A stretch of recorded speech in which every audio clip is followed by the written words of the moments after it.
It goes to show you that I was in prison already. I've been in max A's. I've been in super maxes. And I was still on the hesitant side about going in there. Facts. Now, in green, if we're going to talk about green specifically, green's a whole nother ball game.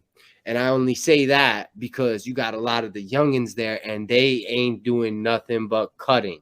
Facts. It's not coming up to your face and being like, hey, I got personal problems with you, so I'm gonna cut you in your face. No, it's more or less like we're lining up for chow. They call it getting shot. So we line up for chow. He goes, he shoots him. By the time he could turn around to pop on the dude who has the weapon, the dude is already getting popped on. That's the safety. You get what I'm saying? Yeah. So now the weapon can get rid of. As long as there's no weapon, there's no charge. Right. Or they can't charge you on disciplinary hearing as a cutting. Right. Because how did that happen? There's no weapon. Right. Now, in green, the Bloods outnumbered everything. And when I say they outnumbered... At one time, it wasn't like that. See, it got reversed. I keep it a buck, which remember I told you I keep it a buck? I was 23 days away from my release date. I was on the walkway. They called me to get my release picture, right? It's a Sunday. Son's walking on the walkway on the opposite side, on the north side. I'm walking to the ID, get my picture. Yeah. So now I see him and he's through the gate. He's by the small shoe, which is the box, by the way. He's by the small box. So he says, hey, you got a cigarette? Because they do let us smoke in New York State prisons, right? And I didn't have any cigarettes on me at the time. I said, I don't. I knew he had just gotten out the box. But he was carrying around a draft bag, and he was small, right? Little dark-skinned kid. I said, where are you coming from? And mind you, he was behind me. I was walking a little bit in front of him, and he said fish skill box. So when he said fish skill box, I said there's no whatsoever movements on Sunday. He's lying. As soon as I turn around, he swung off on me. Reason why he swung off on me, I was leading him back to his dorm. I was in K1 at the time and K2. They were considered the jungle. We were on the burn for like months because there's so many cuttings, stabbings, this, that, etc. Right? He hits me, and we just start scrapping on the walkway. And I'm saying to myself, if for anybody that doesn't know, if you're fighting on the walkway, they will try to get you with an inciting a riot. Fact. It doesn't matter. So I'm fighting on the walkway. They break it up. We go to medical. He caught me good. He left his knuckle prints right in my face. I swear to God. There was like, because I kind of caught off easy on this one. They didn't believe him because he just got out the box. They knew he was a known Crip. He was pulling a stunt. So he didn't have to, because he was in Blood City. Exactly. So he was like, I'm not getting cut. I'm gonna punch this white boy in the face and go back to the box. Fuck you, nigga. No, I get you knocked by the Crips, nigga.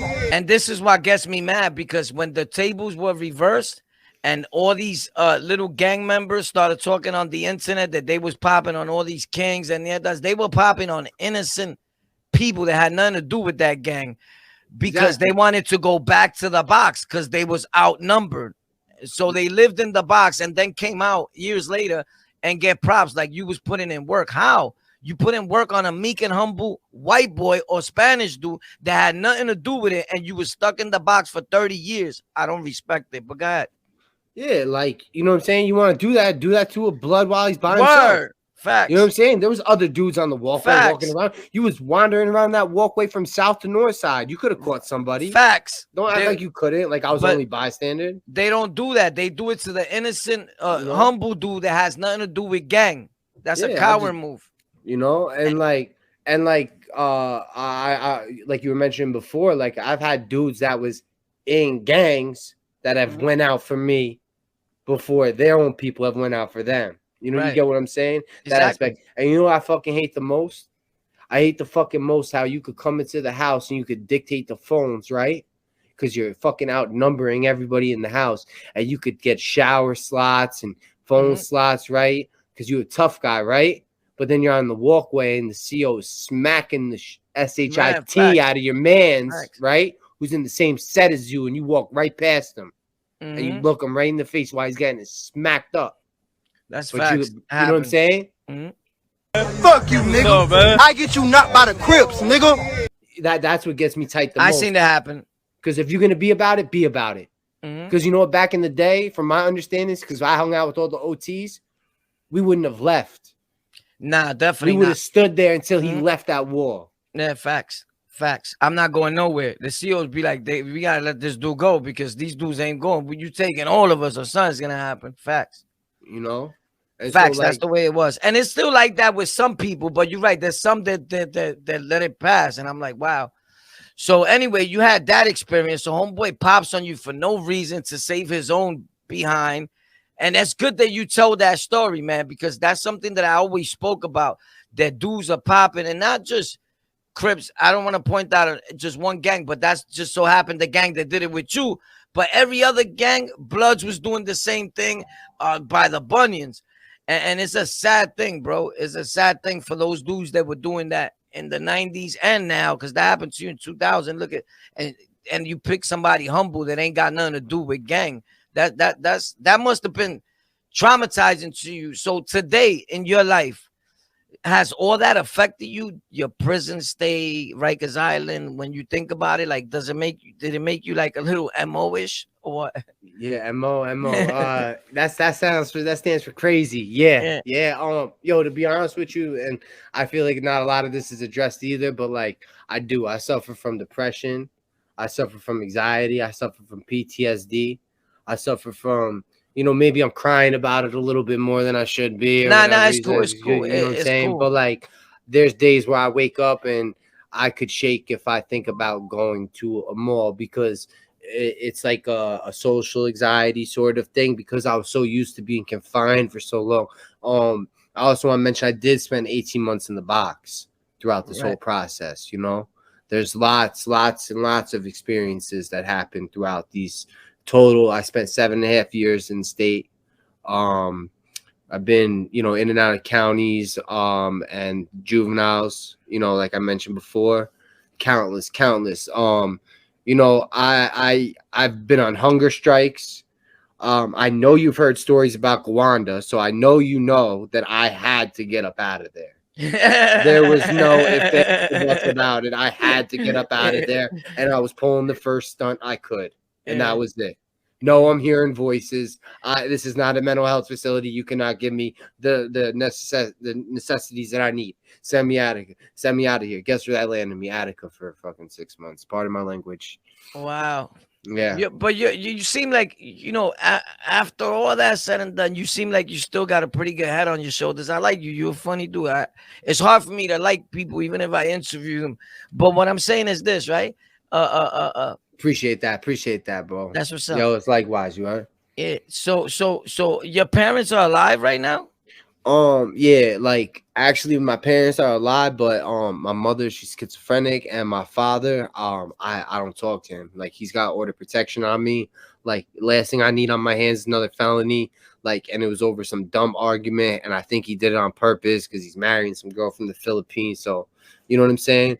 I got wifey. I got my pit that I just rescued from Queens. Actually, they stabbed him. They stabbed him in the butt, and they broke his jaw. Knocked out all his teeth. Yeah. Call him Gunner. I don't know where he's at right now. And you got him from the shelter, the animal rescue? Nah, a girl found her on the front lawn, and she posted it, and she took it to the vet, paid out of pocket. And the wifey, she saw the post. She didn't think nothing of it. You know what I'm saying? And basically, like, whatever, yada yada yada. She said, I'm gonna take the chance. She had another pit at the time that we had to put down because it went blind and it had a bunch of mental, you know, like not mental, you know, physical problems.